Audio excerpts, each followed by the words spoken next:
Assalamu alaikum. In this video lecture, we will be discussing active and passive voice. So let's start. First of all, we will discuss active voice. Active voice is basically a sentence in which there is a subject that is being acted upon by the verb. ठीक है, इस चीज़ को simple तरीके से समझने के लिए आपको जो यूजुअल आपने सेंटेंस का स्ट्रक्चर पढ़ा हुआ है कि दैट आपके पास सब्जेक्ट होता है, वर्ब होता है और ऑब्जेक्ट होता है। ये तीनों मिलकर क्या बनाते हैं? ये एक्टिव वॉइस बनाते हैं। उसके अलावा आपने यहाँ पर ये चीज़ देख लेनी है कि एक्टिव वॉइस में आपको डूअर भी नज़र आ रहा होता है और जिस चीज़ पर एक्शन हो रहा होता है वो भी नज़र आ रहा होता है। ये सेंटेंसेस ज़्यादा डायरेक्ट होते हैं और ये सेंटेंसेस ज़्यादा इजी होते हैं टू टैकल, और ये सेंटेंस जो होते हैं ना वो ज़्यादा क्लियर होते हैं in order to handle them. So let's move forward. कुछ एग्जांपल्स एक्टिव और एक्टिव वॉइस की जो कि आपको यहाँ से आप जब आप देखेंगे तो यू विल गेट आइडिया कि किस तरह से इसके एग्जांपल्स हैं। इसमें सबसे पहले है कि that he had watched a movie. इसके अंदर आपके पास जो ही है वो सब्जेक्ट है, वॉच्ड वर्ब है और मूवी ऑब्जेक्ट है। इसी तरह Soma will write an essay. Soma आपका सब्जेक्ट है, राइट वर्ब है और ऐसे सब्जेक्ट है। I have planted 2 trees। I subject है, प्लांटेड वर्ब है और ट्रीज ऑब्जेक्ट है। She prepares dinner. इसमें भी आपके पास जो है ना वो पहले सब्जेक्ट फिर वर्ब फिर object. She knows him and juice fills the jar. इन सब एग्जांपल्स में पहले आपके पास सब्जेक्ट आ रहा है, देन आपके पास वर्ब आ रहा है और फिर आपके पास ऑब्जेक्ट आ रहा है, जो कि टिपिकल स्ट्रक्चर होता है एक एक्टिव वॉइस का या फिर जो है वो डायरेक्ट और क्लियर सेंटेंस का। अब हम बात करेंगे पैसिव वॉइस की। जो पैसिव वॉइस होता है उसमें क्या होता है कि that basically subject is acted on by the verb. ठीक है, इसमें आपका थोड़ा सा इन्वर्ट हो जाता है स्ट्रक्चर। इस चीज़ को भी हम डिटेल में देखेंगे जब हम आगे फर्दर डिस्कस करेंगे, तो मैं आपको इस चीज़ को बेहतर बताऊंगी। अभी के लिए बस आप ये याद रखें कि सब्जेक्ट इज द थिंग जिसके ऊपर आपका वर्ब एक्ट कर रहा है। ठीक है, उसके अलावा ये कि इसके अंदर आपको कुछ पास्ट पार्टिसिपल का फैक्टर भी ऐड करना पड़ता है, टू बी भी आपको ऐड करना पड़ता है, डिपेंडिंग अपॉन कि आपके पास जो एक्टिव वॉइस में आपका मेन वर्ब किस फॉर्म में था, फिर उसके अकॉर्डिंग आपने एडवर्ब रखना होता है इन द पैसिव वॉइस। ठीक है, इसी तरह आपको बाइक का जो है वो एक चीज़ ऐड करनी पड़ती है। तो ये सारी चीज़ें आपने ध्यान रखनी है जब आप एक्टिव वॉइस को पैसिव वॉइस में चेंज कर रहे होते हैं। ठीक है, इसमें ये होता है कि प्रपोजिशन भी कभी कभार ऐड हो जाती है। अब जो पैसिव वॉइस होता है ना उसके बारे में स्टूडेंट्स का जो जर्नल अप्रोच होती है वो यही होती है कि that it is quite difficult. ठीक है, या हैंडल नहीं होता, लेकिन अगर आपको इसके बेसिक समझ आ जाए, जो बेसिक स्ट्रक्चर्स हैं वो समझ आ जाए, तो it will be quite easy for you to handle it.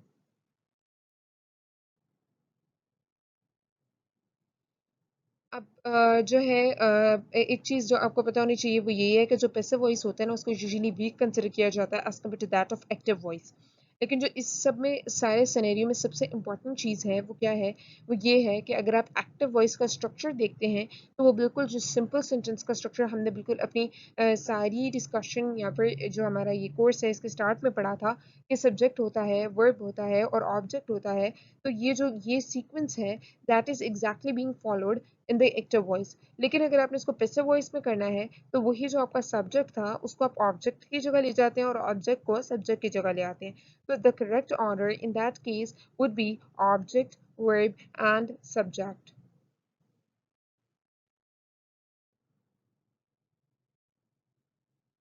कुछ चीज़ें ये अभी मैंने पीछे प्रीवियसली जो है वो काफ़ी डिटेल में मेंशन की हैं, but again it is being mentioned here. जो कि आपको चीज़ समझने की ज़रूरत है वो ये है कि जब आपने इसको पैसिव फॉर्म में चेंज किया है तो आपको टू बी यूज़ करना है। टू बी में एडवर्ब आएगा आपका, which depends upon the verb which is being used in the men active sentence. उसके साथ आपके पास जो है वो पास्ट पार्टिसिपल का फैक्टर जो है वो भी ऐड हो जाता है। लास्टली अगेन वही है कि प्रेपोजिशन आपको ऐड करनी है। कुछ एग्जाम्पल्स हैं। अब ये जो एग्जाम्पल्स यहाँ पर लिखी हुई हैं ये एग्जाम्पल्स जो है एग्जैक्टली उन्हीं एग्जाम्पल्स की जो है वो इन्वर्जन है जो अभी हम एक्टिव वॉइस के केस में पढ़ कर आए थे। ठीक है, उनको हमने इन्वर्ट करके या उनको मॉडिफाई करके उन्हीं को पैसिव फॉर्म में चेंज किया ताकि आपको समझ आए। ठीक है, अगर आप पहली एग्जाम्पल देखें that movie was watched by him. ठीक है, वहाँ पर था ही वॉच्ड मूवी, यहाँ पर है movie was watched by him. तो यहाँ आपको समझ आ रहा है कि दैट मूवी ऑब्जेक्ट है, वॉच्ड वर्ब है और हिम जो था वो सब्जेक्ट था। इसी तरह ऐसे वॉज रिटन बाय सोमा, ऐसे क्या है ऑब्जेक्ट है, रिटन क्या है वर्ब है और सोमा क्या है ये आपका सब्जेक्ट है। इसी तरह two trees were planted by me, again यहाँ पर जो मी है वो आपका सब्जेक्ट है, ट्रीज आपके ऑब्जेक्ट है और प्लांटेड आपका वर्ब है। इसी तरह डाइनर वॉज प्रिपेयर्ड बाय हर, और डिनर सॉरी, और jaw was filled with the juice. ठीक है, तो ये सारी जो एग्जांपल्स हैं अगेन ये उसी चीज़ की इंडिकेशन है कि आपके पास जो है वो पैसिव वॉइस में जो स्ट्रक्चर है वो इन्वर्ट हो जाता है।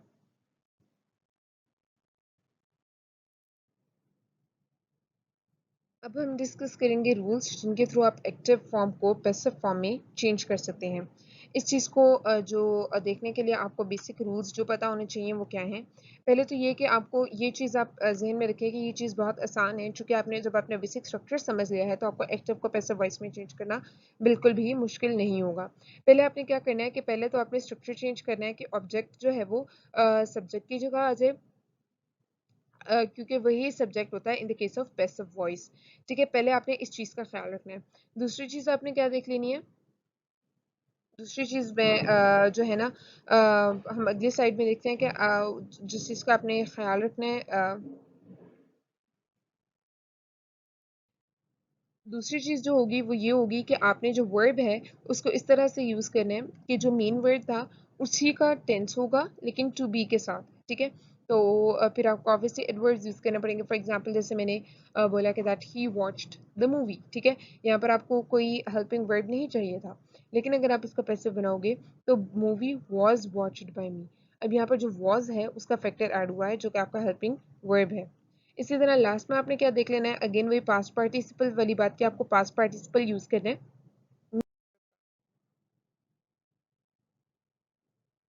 कुछ एग्जांपल्स इसी केस में जो कि you can see and get a better idea about that. पहली एग्जांपल है एक्टिव वॉइस है, दे रेनोवेटेड द रेस्टोरेंट इन 2010। इसकी पैसिव फॉर्म होगी कि that the restaurant was renovated in 2010। Again यहाँ पर रेस्टोरेंट आपका ऑब्जेक्ट था जो कि आप स्टार्ट में लिया। ठीक है, इसकी तरह इसकी एक और एग्जांपल है which I suggest that you would see, तो आपको अच्छे से आइडिया होगा, और वो है कि Surya painted the wall yesterday.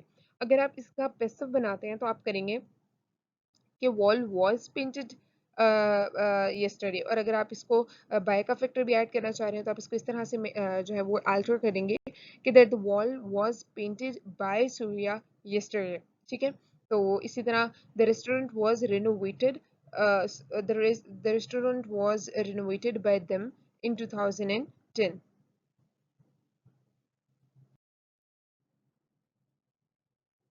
So this is all for today. Thank you so much. Allah Hafiz.